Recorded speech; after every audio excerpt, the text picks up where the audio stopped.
Thanks everyone. I'm here with Nick Cushing to take a look back at our 2-0 win against Chelsea just now in the UEFA Women's Champions League. We'll start with questions from people who can put their hands up, please. Emma. Nick, congratulations. Obviously, big result. It looked like you really enjoyed it at the end. So you celebrating with the fans. Just tell us what that meant to you. Of course, winning is important, but I think just being back here in front of our fans, it's actually crazy to think. My last game was the Arsenal game in 2019.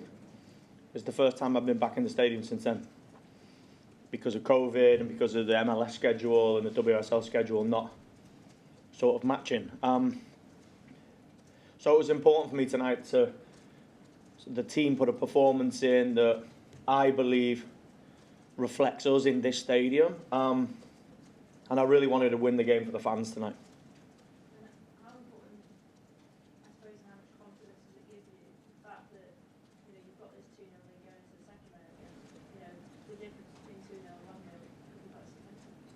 Yeah, but I've been in these games where the ties flip really quickly. I think we wanted to win tonight. We've won with a 2-goal lead. We can put that one away now and concentrate on the league game, because our league position isn't where we want it, and Sunday's game becomes crucial to us.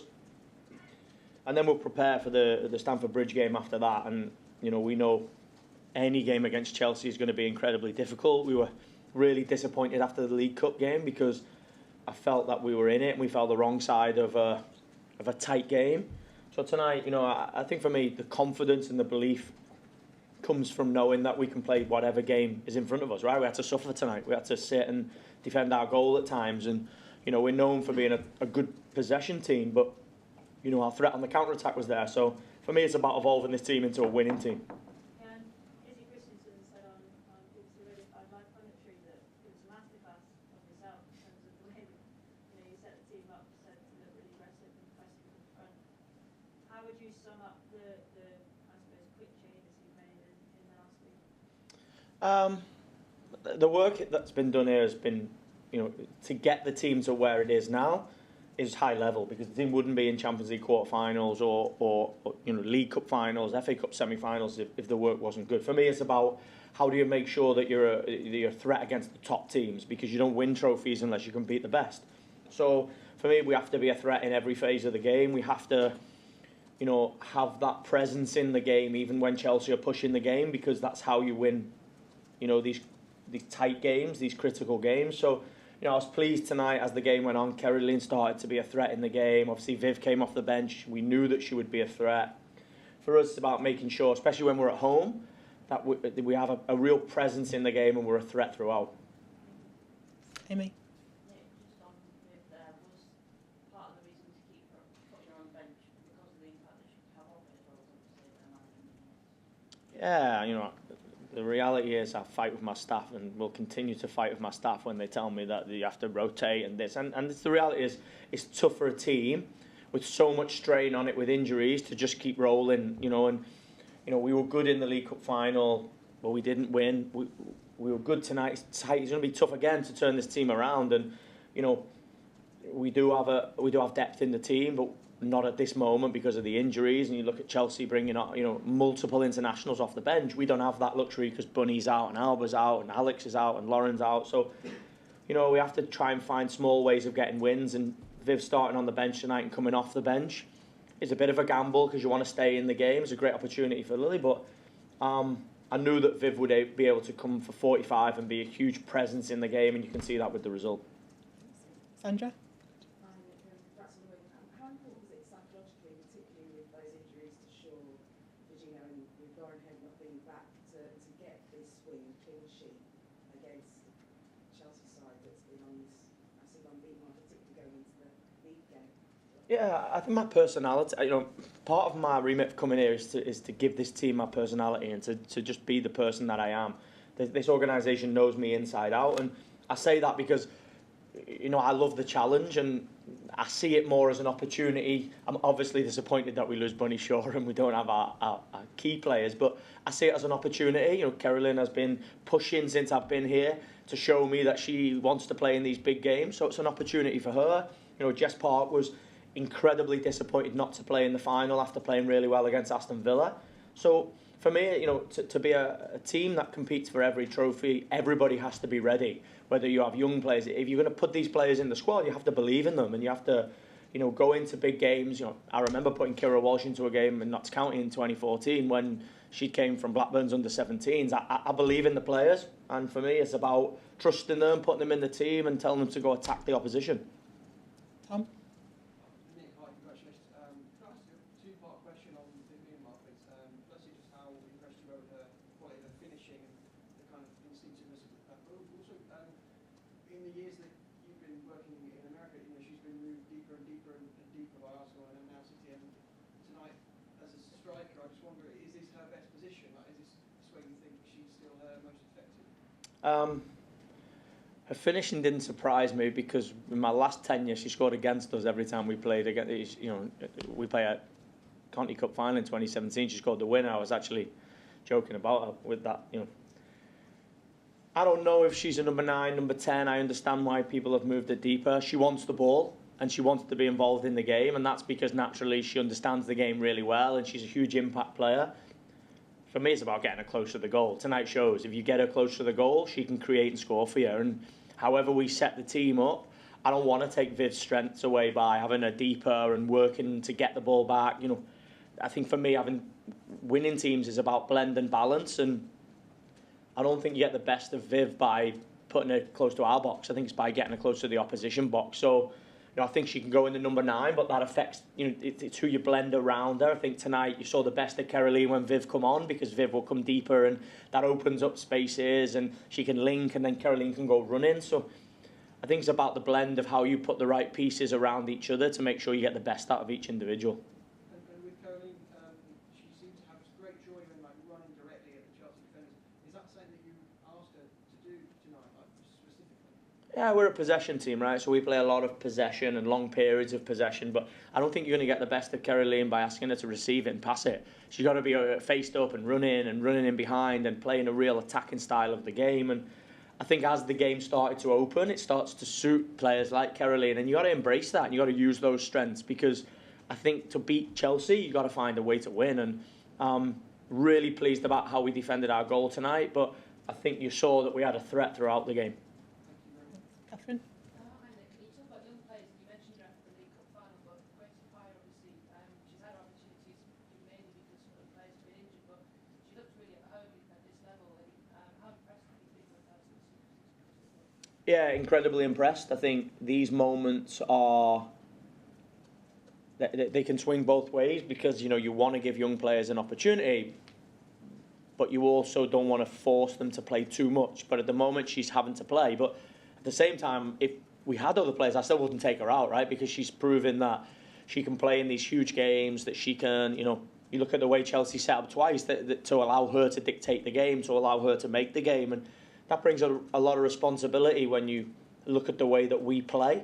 And I think she's embraced that. She's got a real strong mentality. She has learned, she's done a lot of work with the coaches between the League Cup final and tonight, and I thought you saw those improvements. And you know, I think that the best part for me is she's going up against a world-class striker and having to physically compete, but also mentally having to go through that real, you know, like pressure moment of playing up against Ramirez. And you know, they've got world-class players. They're bringing world-class players off the bench, and she sustained her level tonight, so I was really pleased.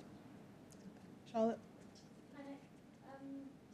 You went from 4-3-3 and then 4-4-2 in the second half.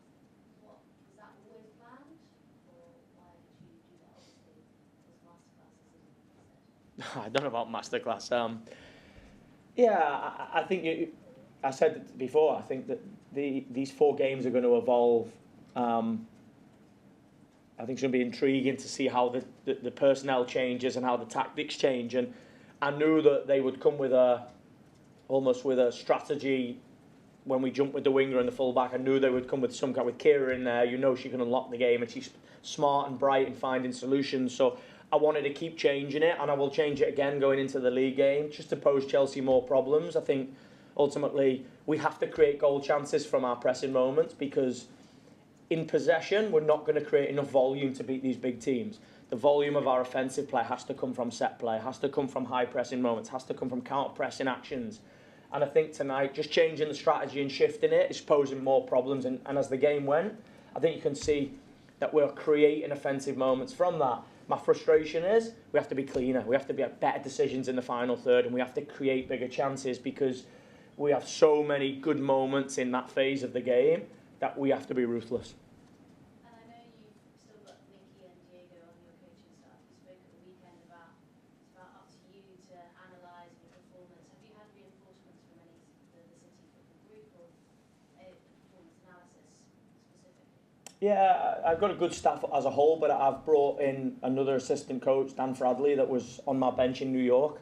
He left in 2023 and works for the organisation supporting all the teams around the world. So normally he's off pitch, and he's been doing that the last 12 months. But he's somebody who was on my bench in 23 and I was worked with as the assistant coach in New York, so I'm very familiar with. He's on the bench, and I brought Steph in to support me as well because she's somebody that is on that coaching journey but knows how to win, has won multiple times with me and with this team, and has a real winning mentality. And I think to bring Steph's leadership in, to be in every day with the team, working on the grass with the team, supporting somebody like Gracie Pryor and helping Alex, our leader, to be a real voice in the dressing room, I've been really pleased with the staff and the way they've supported me.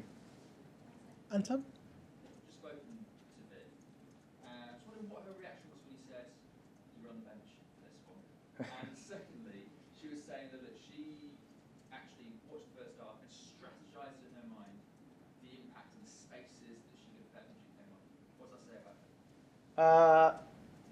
I'm sure you can imagine what Viv said when I didn't name her in the team. I expected it. I expect that from every world-class player when you don't put them in the team. But I think it's not that bit that I think is almost like the defining factor between being a real top player. I think it's what happens when you go on. And far too many times I've seen a player that has been frustrated and has gone in and not being able to turn the frustration into a real world-class performance. And I think tonight you can see the level of Viv, right? Whether she's in or she's out, I said to her half-time. 10 minutes before, I said to her, you will go in at half-time. And I knew that before the game. But you're going in to be the difference in a tight game. And to be able to do that, even though you wanted to play all the way through, I think shows her level. And I was confident tonight that if she got chances, she'd score. She's top-level finisher. I just think the team has to create those moments for her and support her in those moments. And I think tonight, you saw many. She's frustrated because she thinks she should have had a hat-trick. Are you ready for what will be a peed-off Chelsea team coming back against Manchester? When you face a team that hasn't lost, that's won the first trophy of the season, it's going to be difficult. So now that we've beaten them, it's going to be even more difficult. We know this team has a huge desire to continue to win, really well coached by Sonia, an absolute plethora of world-class talent. But you know what? I believe that if you're a together group and you can work hard and you can play whatever game is in front of you, I believe in this group. So my main aim is turning the team around, picking the right team, finding the strategy of how we pose them problems, and just believing in the group. Any more questions? Nick, I know you would have probably kept an eye on things here, being part of the City group still over in America and just the affiliation you've had with this club, but you've had to come in basically on the fly, hit the ground running. You've not been given games you could ease into in terms of 4 games against Chelsea. How kind of aware were you of the team's evolution still over the years and of what you were kind of walking back into? Yeah, I've watched the team. I've followed the games. I'm lucky in New York that all the WSL games and NWSL and Champions League games, I've followed up the women's game just like I've worked in the men's game. It's not ideal to come in mid-season. It's definitely not ideal to come in 4 days before a League Cup final. It's not ideal to come in for playing the team 4 times, the team that hasn't lost. But I think as coaches, you got to relish the challenge, right? The greater the challenge for me, the sort of more exciting it becomes. And we lost the League Cup final, and that was incredibly difficult. We've won tonight, and we roll to the next one. I think, I couldn't be more proud of the staff and how they've supported me. Nikki has been top. Diego, those guys have worked with the group, so they've supported me really, really well. And I brought Dan in that knows me inside out. So I think we've got a good blend, and then we've brought Steph in that you know, I nearly put her on today, nearly went in the team. So, yeah, you know, you're only as good as the players you've got and the staff that you've got, and I'm lucky I've got a top group. I asked this to someone that feels like he's in a time machine tonight, having sat in many of your press conferences over the years, but, I mean, yeah, first time in 5 years you've been back here, like, was it quite a surreal experience to walk back in? Yeah, it was. I think especially with it being a big game, you know, I reflected on a lot of the Champions League games that I've had here, and they're exciting nights, right? But I think I hold the responsibility of being the head coach of Manchester City Women really close to my heart, and the performance is winning is the most important part, but the performance doesn't, you know, the win doesn't come without the performance. So for me, it's about this group believing that they can go and win. I've said before, we had 4 trophies to win. We didn't win the first. The next is the Champions League, the FA Cup, and getting in those Champions League spots for us is as good as a trophy. So, you know, we have to attack the challenge, and it's going to be tough, but every game in the WSL is tough, and we just have to embrace it. Any more questions? Thanks, everyone. Thank you, guys. Thank you. Thank you.